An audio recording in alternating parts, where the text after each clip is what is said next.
ದೊಡ್ಡಬಳ್ಳಾಪುರ ತಾಲೂಕಿನ ಕೊನಘಟ್ಟ ಗ್ರಾಮದ ಕಾಮನಬಂಡೆ ಬಳಿ ಕೆಐಎಡಿಬಿ ಸ್ವಾಧೀನಕ್ಕೊಳಪಡಿಸುವ ಜಮೀನಿಗೆ ವೈಜ್ಞಾನಿಕ ದರ ನಿಗದಿಪಡಿಸುವಂತೆ ಒತ್ತಾಯಿಸಿ ಕೊನಘಟ್ಟ, ಕೋಡಿಹಳ್ಳಿ, ನಾಗದೇನಹಳ್ಳಿ, ಆದಿನಾರಾಯಣ ಹೊಸಳ್ಳಿ ರೈತರಿಂದ ನಡೆಯುತ್ತಿರುವ ಅನಿರ್ದಿಷ್ಟಾವಧಿ ಧರಣಿ 53ನೇ ದಿನ ಪೂರೈಸಿತು. ಇದರ ಅಂಗವಾಗಿ ಮುಂದಿನ ಹೋರಾಟದ ಕುರಿತು ಪ್ರವಾಸಿ ಮಂದಿರದಲ್ಲಿ ಹಮ್ಮಿಕೊಂಡಿದ್ದ ಪತ್ರಿಕಾಗೋಷ್ಠಿಯಲ್ಲಿ ಮಾತನಾಡಿದ ಆನಂದ್, ಯಾವುದೇ ವೈಜ್ಞಾನಿಕ ಬೆಲೆ ನಿಗದಿಪಡಿಸದೆ ಏಕಾಏಕಿ ಭೂಸ್ವಾಧೀನಕ್ಕೆ ಮುಂದಾಗಿರುವುದು ಖಂಡನೀಯ. ಇದು ಬಲವಂತದ ಭೂಸ್ವಾಧೀನ ಪ್ರಕ್ರಿಯೆಯಾಗಿದೆ. ನಮ್ಮ ಗ್ರಾಮದಲ್ಲಿರುವ ರೈತರು ವ್ಯವಸಾಯ ಮತ್ತು ಹೈನುಗಾರಿಕೆ ಅವಲಂಬಿಸಿ ಜೀವನ ಸಾಗಿಸುತ್ತಿದ್ದು, ಈ ಭೂಸ್ವಾಧೀನ ಪ್ರಕ್ರಿಯೆಯಿಂದಾಗಿ ರೈತರು ತಮ್ಮ ಫಲವತ್ತಾದ ಭೂಮಿಯನ್ನು ಕಳೆದುಕೊಳ್ಳುತ್ತಿದ್ದಾರೆ. ಹೈನುಗಾರಿಕೆ ಮೇಲೆ ಅವಲಂಬಿತವಾಗಿರುವ ರೈತರು ಸಂಕಷ್ಟಕ್ಕೆ ಸಿಲುಕುತ್ತಿದ್ದಾರೆ. ಗ್ರಾಮದಲ್ಲಿ ಹಾಲು ಉತ್ಪಾದಕರ ಸಹಕಾರ ಸಂಘಗಳು ಮುಚ್ಚುವ ದುಸ್ಥಿತಿಗೆ ಬಂದಿವೆ. ನ್ಯಾಯ ಪಡೆಯುವ ಉದ್ದೇಶದಿಂದ 4 ಗ್ರಾಮದ ರೈತರು ಸೋಮವಾರ ಜಿಲ್ಲಾಧಿಕಾರಿ, ಉಪವಿಭಾಗಾಧಿಕಾರಿ, ತಹಸೀಲ್ದಾರ್ ಅವರಿಗೆ ಪ್ರತಿಭಟನಾ ಸ್ಥಳದಿಂದ ಜಾಥಾ ತೆರಳಿ ಮನವಿ ಮಾಡಲಾಗುವುದು ಎಂದರು. ಈ ಜಾಥಾಗೆ ಪೊಲೀಸ್ ಇಲಾಖೆ ಸೂಕ್ತ ಬಂದೋಬಸ್ತ್ ನೀಡಬೇಕು. ನಮ್ಮ ಹೋರಾಟಕ್ಕೆ ತಾಲೂಕಿನ ಹಲವಾರು ಸಂಘಟನೆಗಳು ಬೆಂಬಲ ನೀಡಿವೆ. ಕೆಐಎಡಿಬಿ ಅಧಿಕಾರಿಗಳು ರೈತರ ದಾರಿ ತಪ್ಪಿಸುತ್ತಿದ್ದಾರೆ. ಮುಂದಿನ ದಿನಗಳಲ್ಲಿ ನ್ಯಾಯಾಲಯದ ಮೊರೆ ಹೋಗಲಾಗುವುದು ಎಂದರು.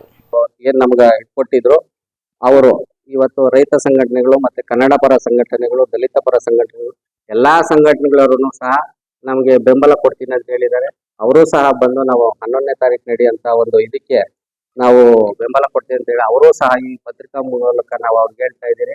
ಕೆಲವು ವಿಚಾರಗಳನ್ನ ನಾವು ಫೋನ್ ಮುಖಾಂತರ ಇದ್ರ ಮುಖಾಂತರ ತಿಳಿಸಿದಿರಿ. ಅವರು ಸಹ ಅನ್ಯತಾ ಭಾವಿಸದೆ ಈ ಒಂದು ರೈತರ ಹೋರಾಟಕ್ಕೆ ಬೆಂಬಲ ಕೊಡಬೇಕು ಅಂತ ಕೇಳ್ಕೊಂತಾ ಇದ್ದೀರಿ. ಕೊನೆಯದಾಗಿ ನಾವು ಇದೇನಾದ್ರೂ ಇಷ್ಟೆಲ್ಲ ಮಾಡಿಲ್ಲ ಅಂತಂದ್ರೆ ಇದುವರೆಗೂ ನಮ್ಗೆ ಯಾವುದೇ ತಾಲೂಕು ಆಡಳಿತ ಆಗಿರ್ಬೋದು, ಜಿಲ್ಲಾಡಳಿತ ಆಗಿರ್ಬೋದು, ರಾಜ್ಯದ ಯಾವುದೇ ಆಡಳಿತ ಅಧಿಕಾರಿಗಳಾಗಿರ್ಬೋದು 53 ದಿನಗಳಿಂದನೂ ನಮ್ಮ ಸ್ಥಳಕ್ಕೆ ಬಂದು ಯಾವುದೇ ನಮ್ಮ ಕುಂದುಕೊರತೆಗಳು ಏನು ಅಂತ ಕೇಳದೆ ಇರೋದ್ರಿಂದ ನಾವು ರಾಜಕೀಯ ಮುಖಂಡರಲ್ಲಿ ಕೇಳ್ಕೊಳೋದಿಷ್ಟೇ.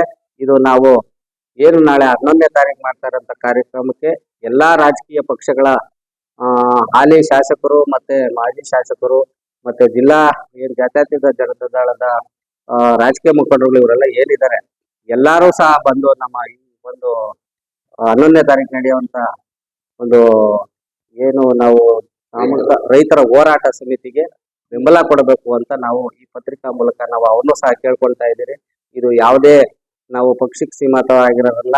ನಮ್ಮ ರೈತರ ಒಂದು ನೋವುಗಳಿಗೆ ನೀವೆಲ್ಲ ಸ್ಪಂದಿಸಬೇಕು.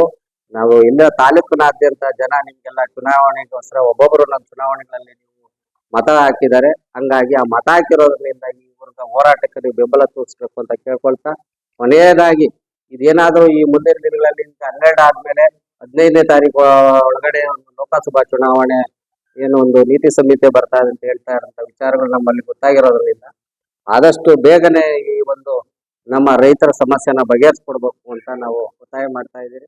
Mahesh, CTV news, Doddaballapura.